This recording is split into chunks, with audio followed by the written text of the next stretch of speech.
Good morning, sir. First of all, thank you Yeah. so much for this meeting, sir. Very good morning, Divyanshu. Sir, how's you, sir? I'm good. How about you? And I'm good, sir. I'm good. Thank you so much for joining this meeting, sir. It's a great to hear you, sir. Thank you so much. So, sir, can we start the interview? Yeah, sure. Thank you so much, sir, for the permission. Sir, my first question is, you have held a key position at education industry throughout your professional career. What are the key factors that keep you connected with the education sector, sir? Right from the beginning, what I felt when I was a student, there were lot of shortcomings in the entire education sector, and till now, many of the challenges persist. The foremost challenge was to enable the undergoing students and aspire them, motivate them towards the technological sector. And this challenge has been right from the beginning, and this challenge persists till now also. And my key role in all of the organizations and by leading the institutes was to see that my students got enough encouragement, motivation, and enablement to so that they can pursue their technical career in a very positive, in a very confident way. So I have been contributing in understanding how the industry was changing right from the beginning and how it is changing as of now. I am always connected with various analytical reports which are released by the bodies from time to time, and we understand what is the current technology, what is the demanding technology, how the roles of the employees are changing, and accordingly we guide our students to prepare them for the coming industry challenges. So Thank you so much, sir. Thank you so much for this answer. So, my next question is, being the program director of Nath School of Business and Technology, how do you strategize about the key programs and plans for your college? so yeah. So at Nath School of Business and Technology, I am leading as a program director technology. So here in technology, we have two programs basically. First is BCA and second one is MCA. So in all of these programs, our major, strategy is to first do goal setting with the students. So whenever a student is admitted in our college, we do a goal setting with the student. We try to understand, we try to negotiate with the students, like after 3 years, where he wants to be.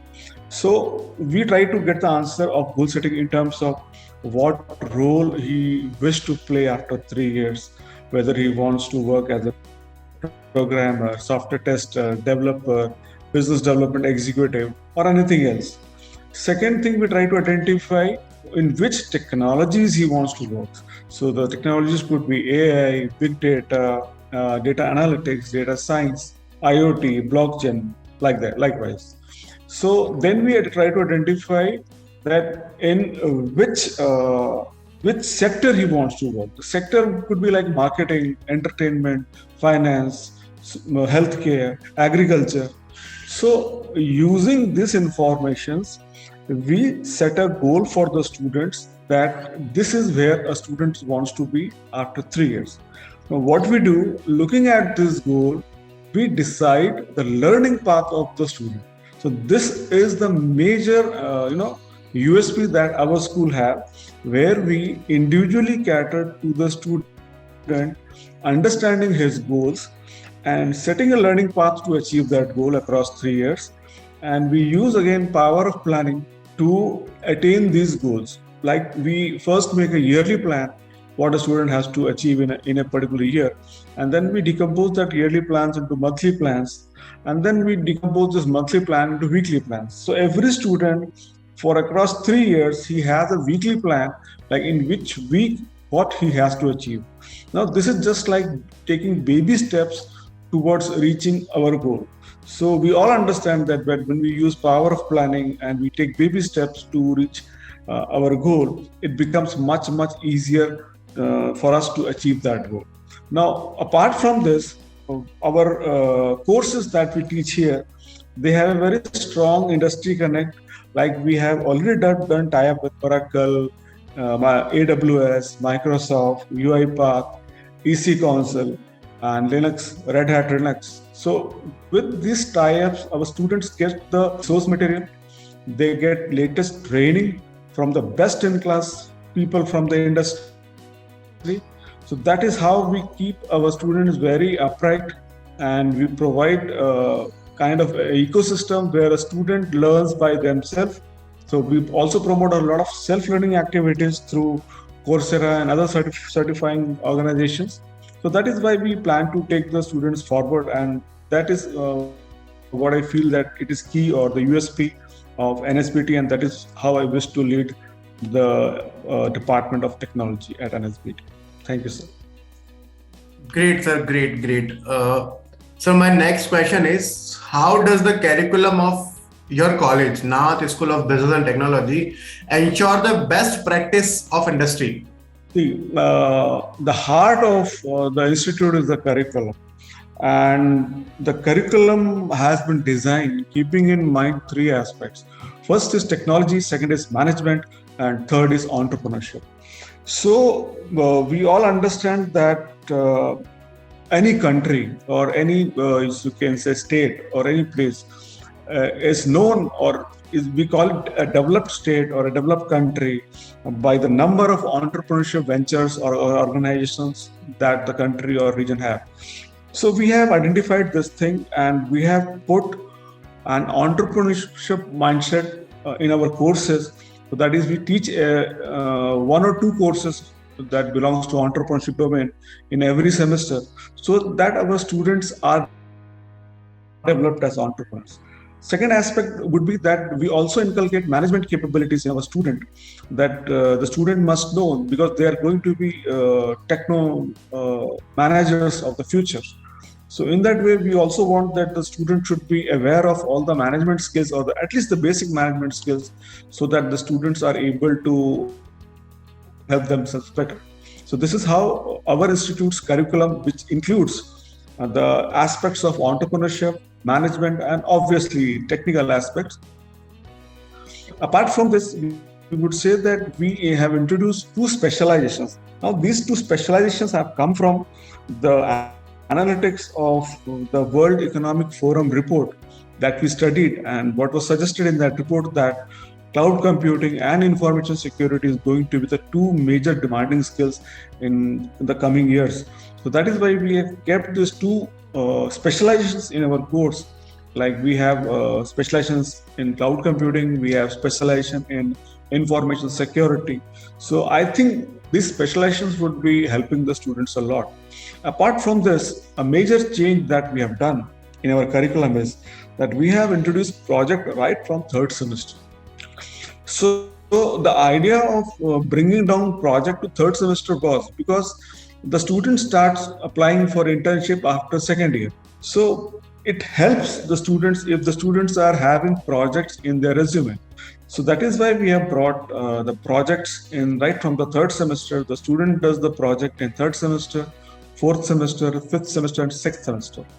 To add to this, or to augment to this, we also have added some industry specializations.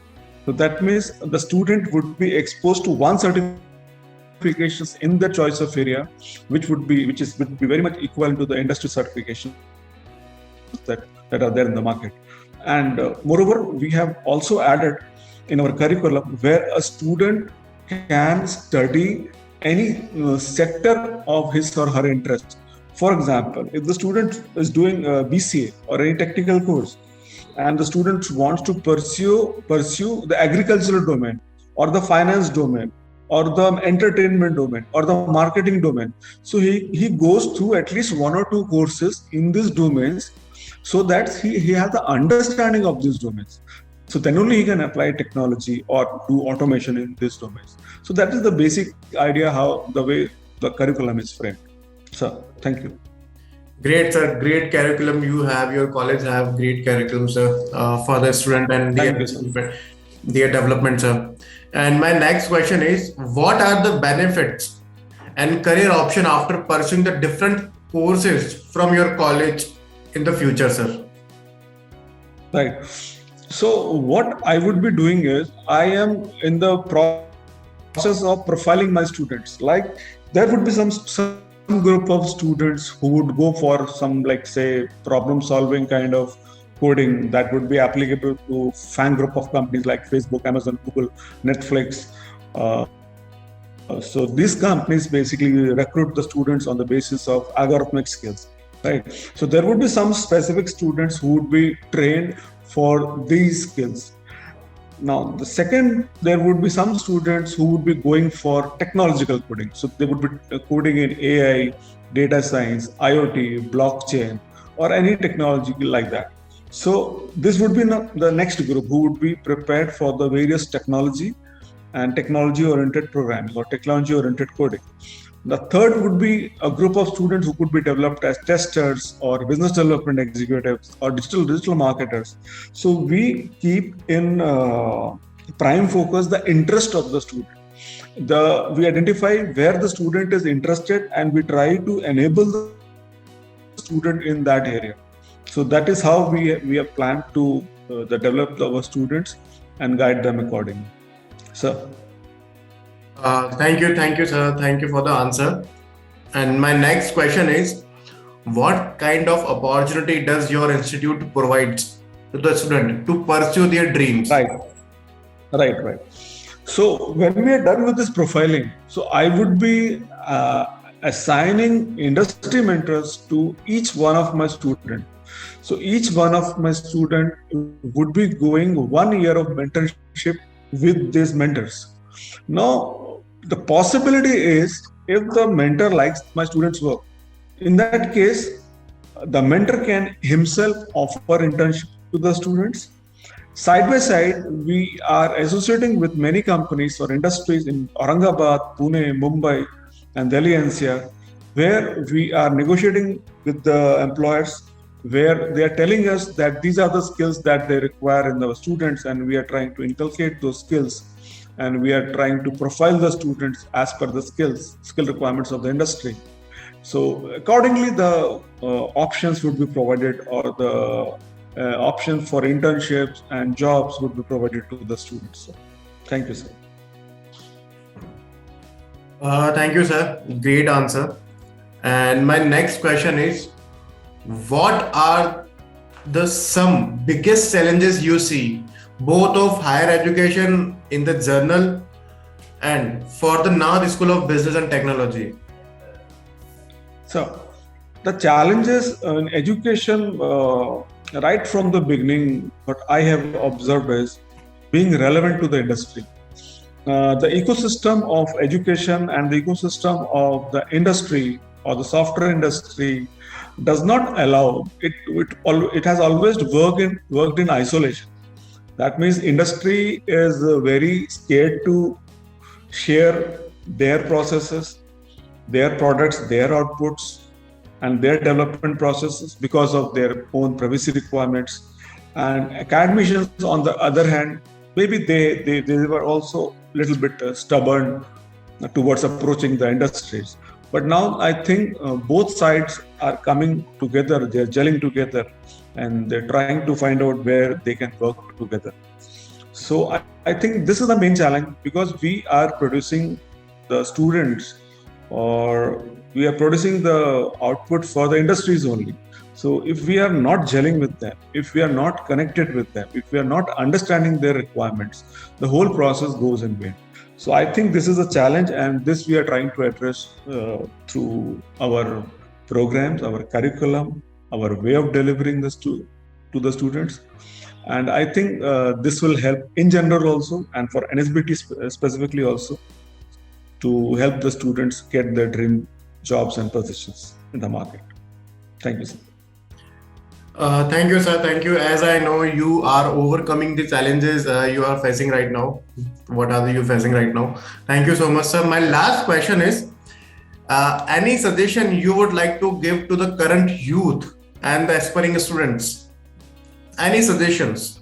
Any advice?